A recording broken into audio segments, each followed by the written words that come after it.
আমরা অনেকেই ঘরে সুগন্ধের জন্য কিন্তু কর্পূর জ্বালিয়ে থাকি, কিন্তু তাতে কি লাভ হয় না ক্ষতি হয়?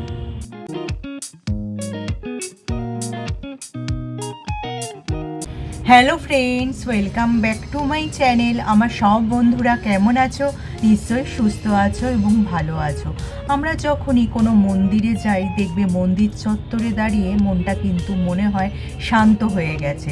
সেটা যদি দৈবিক শক্তির সাথে সম্পর্ক নাও থাকে, সেটা কিন্তু ধুনোর ধোঁয়া, প্রদীপের গন্ধ আর কর্পূরের গন্ধ মিশিয়ে যে একটা শান্ত পরিবেশ তৈরি হয়, সেই গন্ধতে কিন্তু মনে প্রশান্তি আসে। সব ভারতীয় বাড়ির পুজোর ঘরেই কিন্তু এই কর্পূর তোমরা পেয়ে যাবে।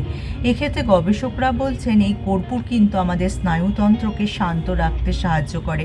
তার পাশাপাশি উদ্বেগ, দুশ্চিন্তা কমিয়ে মন আর মেজাজও ভালো রাখতে সাহায্য করে এবং পরোক্ষভাবে মস্তিষ্কের স্বাস্থ্যও ভালো রাখে। এবার আসা যাক কর্পূর কতটা উপকারী। ভারতের প্রাচীন চিকিৎসা পদ্ধতিতে কর্পূরকে মন শান্ত করা, মানসিক চাপ মুক্ত করা এবং মনসংযোগে সাহায্য করার উপায় হিসাবে দেখা হতো। পুজোর আরতিতেও কর্পূর জ্বালানো হয় সেই যুক্তিতেই। তবে এ ব্যাপারে কোনো সন্দেহ নেই যে ভালো কর্পূর যদি তোমরা ব্যবহার না করো বা যদি বদ্ধ ঘরে কর্পূর জ্বালাও, তবে তা থেকে নিউরোলজিক্যাল টক্সিসিটির সমস্যা দেখা দিতে পারে।